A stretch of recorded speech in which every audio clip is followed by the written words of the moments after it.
یو نوابو اعلان په کلی کې وکړ چې هلکه څوک مولا نه کوي، که در کې مولا پیدا شو نو تبا کوم. وی جی نه کوم، موږ مولا توب نه توبه ده. پټه صلاح کړې ده چې د دې نواب مطلب څه دی، راځئ پټ پکې یو مولا کوي.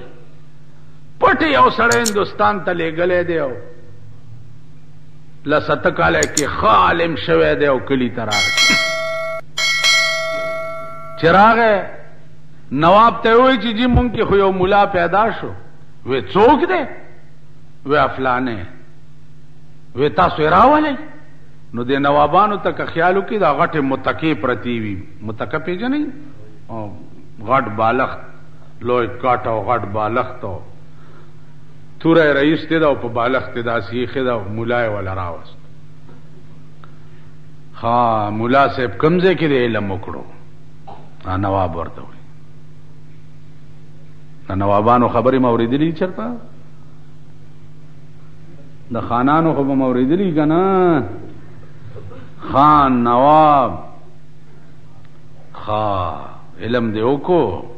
او جی ښه عالم شوې؟ او جی څه خو پاتې نه دي؟ وی نه جی یو ټکی هم نه دی پاتې، ټول کتابونه مې خلاص کړ. ویل ګوره ملا صاحب څه به پاتې پکې؟ ویل نه جی بلکل. بس تورې ته لاس کوا نواب چې دې سټ ته یې والا برابر کړی. ویل تا ویلي چې خدای یو دی؟ خو چې داسې کوې تا ویلي چې خدای؟ ویل نه جی ما خو نه دي ویلي چې خدای یو دی. بس توره نواب کېښوه. کلي خلقو ته وی ما چې درته وی چې مولا جوړ نه کوي، که دا مولا وی نو د تورې په کتو سره د خدای د یووالي نه انکار وکړو که ونه کړو؟ ځای ویلې ما تاسو ته پېژندلي وایي چې تاسو کې که مولا جوړم شي توره به نشي کولی. نو عزیزانو تورې مورې به ټولې درته پته ولګي او د ملک کې به ګورې چې جس کی لاٹھی اس کی بینس. دا ټول به د خان د خولې نوکرانی تماشا به وکړي په دې څو ورځو کې. نو دا زمونږ د ژوند حال دی. پاتې شو دین. دین عزیزانو چې مونږ ځان ور سره پوره مانوس کړی نه او دینم زده کړی نه، نو تر هغې پورې خدای سره هم زمونږ ګډ جوړ نه جوړېږي. نو چې هر کله دین دې زده نه کو خدای سره دې هم ګډ جوړ نه دی جوړ او دنیا کې دې هم دا حال دی، نو نہ خدا ہی ملا نہ وصال صنم، نہ ادھر کے رہے اور نہ ادھر کے رہے. القاء عرفانی پورے میں در تارس کولو چې قرآن کی آیات راضی یمحو اللہ ما یشاء، اللہ محوکی اغا شے چې کم د در رضاوش. لوح محفوظ چې سلی کلی دی چې د خدای رضاوشی نو هغه محوکی داغه په ځای نور سولی کی. دا دغه کار. مجدد الفسانی رحمت الله علیه د زامنو یو استاد مولانا طاهر نامه و.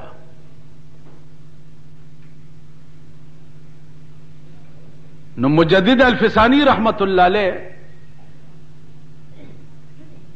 مراقبه ده او مراقبه کی عزیزانو داغه نظر پر لوح محفوظ پریوتو. اوس دا 13 جمعه ما تاسو ته ویلو چې مراقبه دا هغه علم دی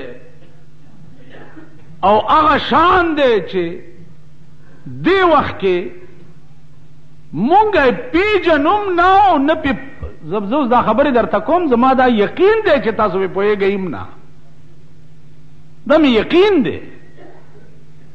پیژنده خو یې پرېږده، دا مې یقین دی چې پوهېږئ پې نه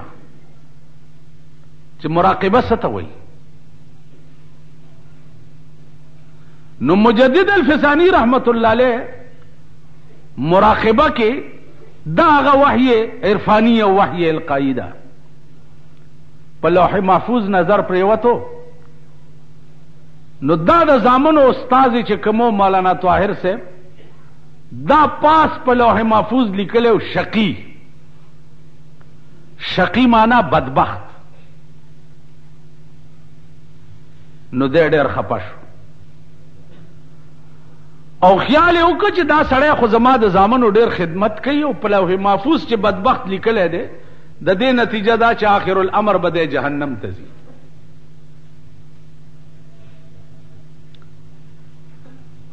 نو مجدد الفسانی رحمت الله علیه فرمایي چې ما ته د خپلو بزرګانو اقوال رایاد شو چې د نیکانو په دعا باندې الله پاک تقدیر هم رد کوي. نو تقدیر کی بیا دو قسم دی. تاسو علم کلام وینا خو پریدا او کتیم پریدا خو بہرحال تقدیر کے دو قسم دی. یو تقدیر مبرم دے او یو تقدیر معلق دے. نو تقدیر معلق چھ دے الغا اللہ پاک د نیکانو په دعا باندې رد کی. لکه حدیث کے راضی چې یو سړی نیک کار کوي کوي کوي کوي کوي چې د دا او د جنت منځ کې یو لیش فاصله پاتې شي. نو یو داسې کار تی وشي چې بیا د دا او د جهنم منځ کې یو لیش فاصله پاتې شي. بد کارونه کوي کوي کوي کوي کوي چې د دا او د جهنم منځ کې یو لیش فاصله ای یو کار تی داسې وشي چې بیا د دا او د جنت منځ کې یو لیش فاصله پاتې شي. کیس پتہ نه لګي. مقبول عبادت پٹول عباداتوں کے پٹتے ایس پتہ نہ لگی چدا اللہ زیادہ رضا چدا غپتشی کے دا جماعت نہ براوتے 200 نفل بدی کڑی تسبیح بدی اڑولی خوچی جماعت نہ روزے اڑکے بدی دا سے تیر شوی چی یارا نن خو میں ډیره خواری وکړه اغار سدی لاړ دور شو. بار چلار شي یو سړی به ولاړی د ننبئی دکان سره چې وګیا ما او یو اتانه راواله او د ننبئی نه ورته یو روټه واله ورک امنځونه به په مخ درويشته شوی او په دې یو روټه بستاو د جنت منځ کې یو لیش فاصله پاتې شي. نو مقبول عبادت ټولو عباداتو کې پټ دې د پاره ده چې یو نیکای تبنا اسره کې هر نیکای تب ورتر غاړه وځي هر نیکای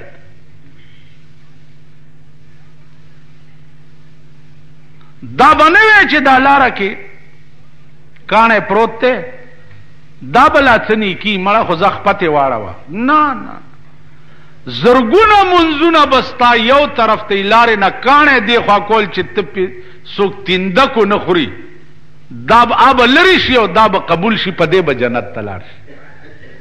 ما خبره پوهیږي. نو مقبول عبادت په ټولو عبادتو کې پټ دی.